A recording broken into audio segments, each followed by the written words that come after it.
How's it going, my comic chat army? We're here with Cristian Aluas, the creator of the Big Boss comic, Camouflage, and It's a Living. How you doing, Cristian? I'm gonna show him your book. Doing well, Cody. Thank you. Oh yeah, doing well. Pleasure. How are you? I'm doing good. So, quick question: which one come first, the novel or the comics? The comics came first because the novel is the newest. I actually launched it in December, but I have like more to tell you about it because I've been tweaking it because it's a self-published book, so I can afford to like just upload a new version. So I have tweaked it. All right. And where can people get the book that's interested? Amazon. It's also on DriveThruComics. Okay.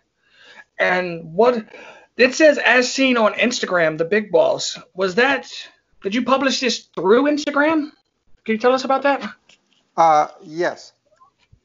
Well, technically, it's like Instagram had nothing to do with it. And in fact, I messaged them to get permission to use their logo on the cover. And they were very specific about the phrasing that I used because they didn't want to, imply that they kind of sponsored me in any way, which they didn't. So Right. The way this worked is I basically just kind of try to motivate myself by publishing one panel each day, 5 days a week. And I did it for over 13 months. And at the end, I have a 74, 75 page graphic novel.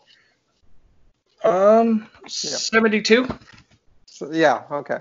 So that's what it was. It was I just self-published on there as a platform, the same way that you would have like webtoons. But at the time when I started it, which was late 2016, I hadn't heard of webtoons. I mean, I think it was still new.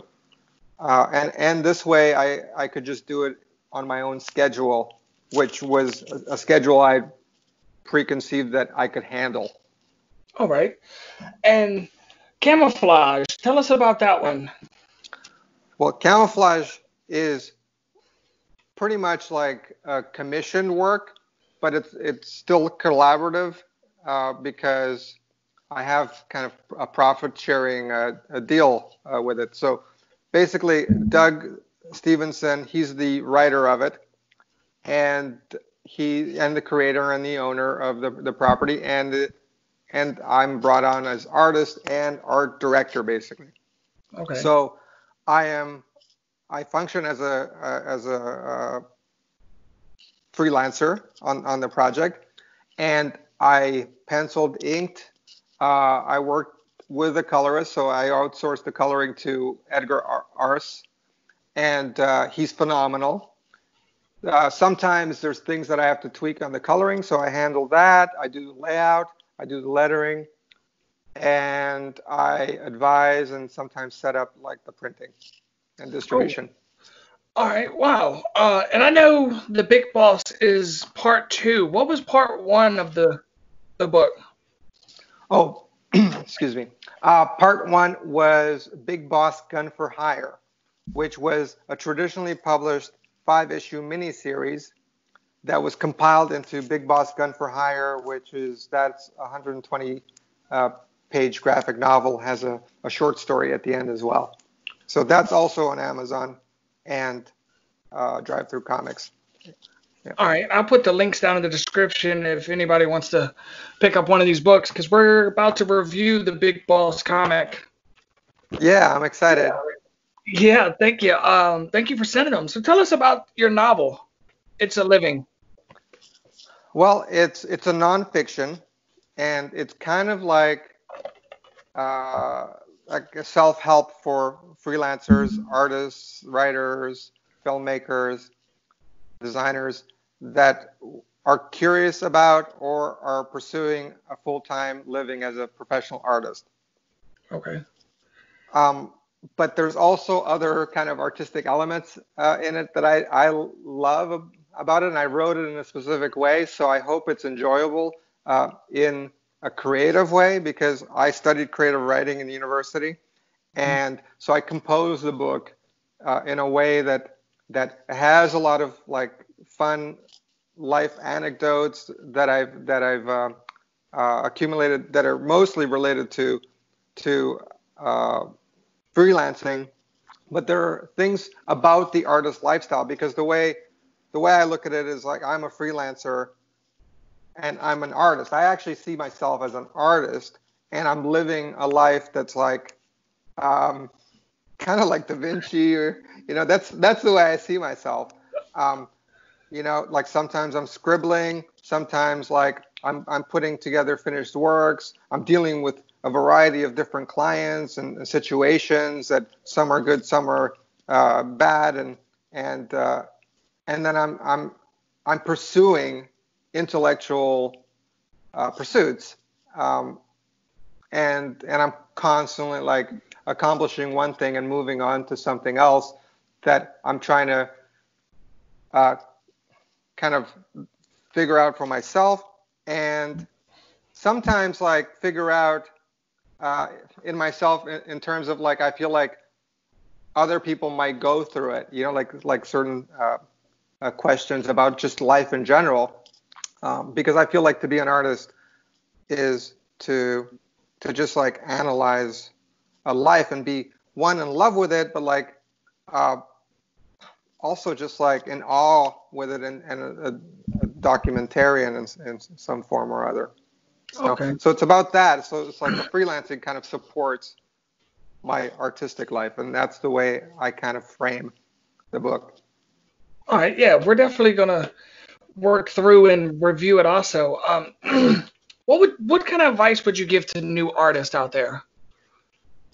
That's great. I was talking to somebody the other day. There was this young film editor that I met at one of those meetups in New York. It's like a networking event, and he, because of this virus and stuff, the corona thing,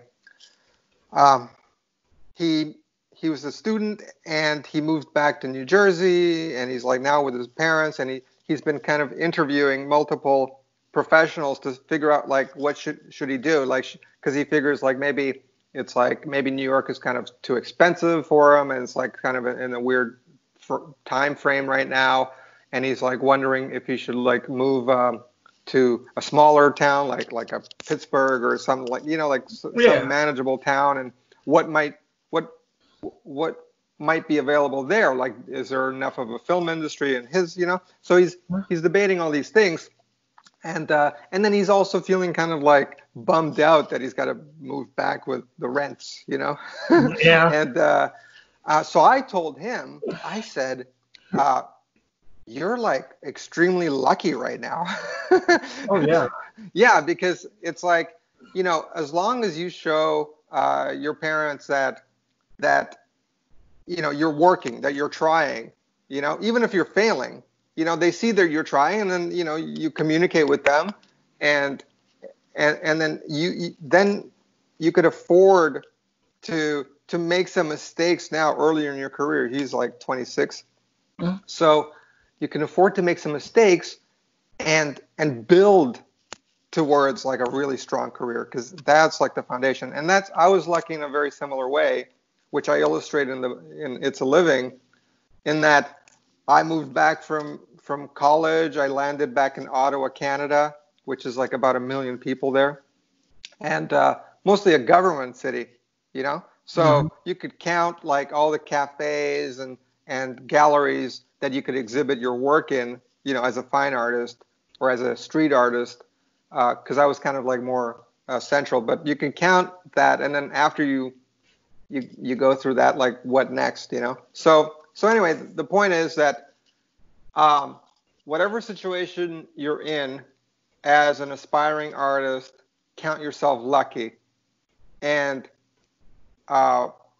just like live in the moment, make the most of it now, and you actually have more at your disposal than you would think. And don't worry about like, you think you see things online, and you see like people using certain tools, or like, oh, it's like I don't have like this fancy camera, or I don't have this fancy like tablet, you know. Just you actually have a lot, and you can be inventive. And I miss those early years, and I envy people that are young now starting their career, because that's like the most exciting part. Right. Do you do traditional pen and paper, or do you do digital, or do you do both? Most of my commercial work is done digital on an iPad Pro. Once I switched to that, I mean, actually in Big Boss Comic, you can see the transition, because I started out like pen and ink, like very traditional. I would dip a calligraphy pen and ink it that way. So you could see the texture in the first, maybe, I don't know, 15 pages or so. And then it switches. By the time there's like a car chase scene, that's all digital. So the rest is all digital, and it really, really sped up the process. And I used Procreate for that exclusively. Oh yeah, I can see what you're. Yeah, I can see what you're talking about. So I mostly work digital. However, I had such a wonderful time this past weekend, because I had a commission for a painting. It was like a big painting. It was actually three. It was a triptych, which means like there's three paintings that are connected. Okay. So I did that, but it was a subject. It was flowers, and it was a subject that I don't know. It's like I usually don't paint flowers if it's for me. Right. So even though they'd be more commercially successful, I just kind of paint, odd stuff sometimes. So, but the whole thing I was looking forward to was, I thought, like, I know that from past experience, there's always going to be leftover paint. And the most exciting thing for me is when I finish a painting, I got leftover paint, and something magical always happens. And sometimes, like, the painting that I do after, like with the leftover paint, is often better than the painting I was working on. So in this particular case, it was really cool, because I spent like 2 full days to do this commission that turned out really nice. And then I treated myself by finally being able to do something for me. And I thought this turned out fantastic. And I'll send you the image so you could put it in the edited version. But it's like this gorilla, and I did it in like 14 minutes, and it's freaking brilliant. I love it. I can't stop looking at it. And that's the beauty of art, because you think, oh, 14 minutes, but it took me 2 days to get there, Right. 2 days, like working, 8 hours a day on a totally different painting. And then at the end, I just kind of like release this, what I consider a very kind of powerful piece. Small little powerful piece. Okay. Are you open for consultations now? Like, do you do, like, if someone wanted a blank cover, do you do those also? A blank cover? Like when, you mean, are you talking about like those blank covers that Marvel has and things? Yeah. Do you do consultations like that? Oh, I've never done one actually, but I do covers. I mean, that's one of the commissions that I get, is like doing either illustrated or painted covers. So I do them, but I've actually, at conventions, I only promote my own content. So I would, like, I've done commissions at conventions, but I don't advertise that, like, I do custom, like, Marvel or DC covers. Right. I mean, and that's actually a challenge as an indie creator, because, like, I've done the math. I don't know if you've done shows. Like what, Comic-Cons? Yeah, Comic-Cons. No, not yet. Oh, okay. So I've done the math on those shows, and what, like, how long each sale takes, for example. Mm-hmm. So it's like you can only sell, like, let's say the table's like $500, which is actually really good. Right. But good luck, it's like $2,600 at New York Comic Con, So good luck in a 4-day weekend when you only have original content to sell that much. It's impossible, Right. because, you got to attract somebody in, and then you got to pitch them. Like, you got to explain, and you have to have a pitch ready. Like I have a log line. It's like a movie trailer. That I say to them. That I've written down, I memorized. So I recite that to them, and I get them excited, and then I have to sell them on like the multiple products. So that's like, 5 minutes at least for the pitch, like to really, and then get them to like me. They got to like me. So, right. And then, sometimes I got to chit chat with them for another 10 minutes, so now, cause we're like kind of like friends, and they bought my product, Mm-hmm. So, did I answer your question? I forget what the original question was. I forgot what the question was too. I was listening to you talk. Okay. Oh, do you do blank cover consultations? Oh yeah. Right. So yeah, that was my the answer. The long answer was that I would do nearly anything to make a living. Right. So I would, but I haven't yet, because Okay. I mostly, especially, I imagine when you asked me that, it was at conventions, because that's where I see them often by other artists. So I tend to kind of frown upon artists that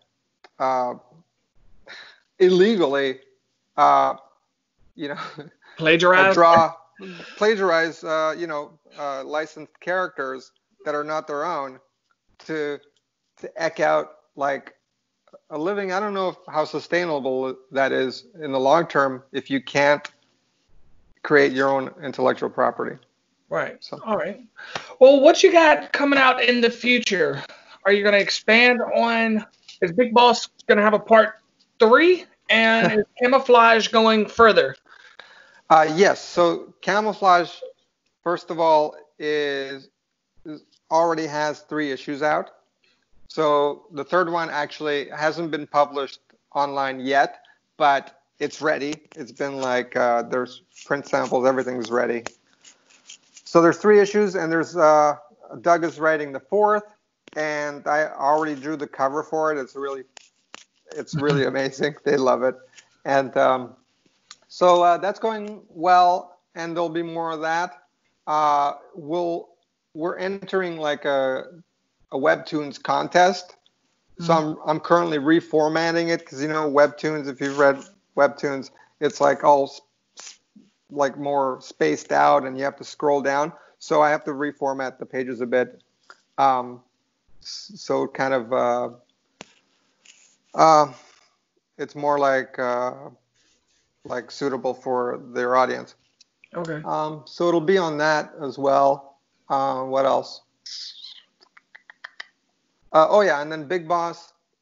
I wrote a feature-length screenplay that I've actually been like rewriting for over 2 years. So while I was writing It's a Living, I was also writing actually 2 screenplays, but only one was about Big Boss, and that was a whole different plot. And I've been seriously, like even today, I was thinking if I want to do like a third one, and when. So it's possible. I have a bunch of ideas, and I've been actually jotting down several scenarios, because there's a lot of work involved, So so I'm always juggling between my my freelancing work and my personal work. So I may reprint the original appearance, which I drew when I was 18 in high school, and which is currently in the Billy Ireland Cartoon Museum at Ohio State University. So the originals are there, which is kind of cool. So I thought, like, I took some photographs of them before I sent them, and I'm thinking maybe to reprint them with some nonfiction and prose along with it. So that's on the burner. So I'm not really sure, to be honest. And currently, I'm recording new courses. So that's really what I'm doing. I'm recording new courses, and by the time I have that a bunch kind of set up and rolling, then I can like allocate more time to, pulling the trigger on another writing or drawing project. All right. Well, thank you, Christian. Do you have any shout outs that you want to do or thank anybody? Well, I mean, definitely check out Camo. Camouflage. It's number 1 and number 2 are on Comixology. And Big Boss Comic is free, like at Big Boss Comic on Instagram. So it's still up there, the original, although the printed version is tweaked. So if you want like the lettering is touched up. I took out a couple of panels, and I redrew like some slight things.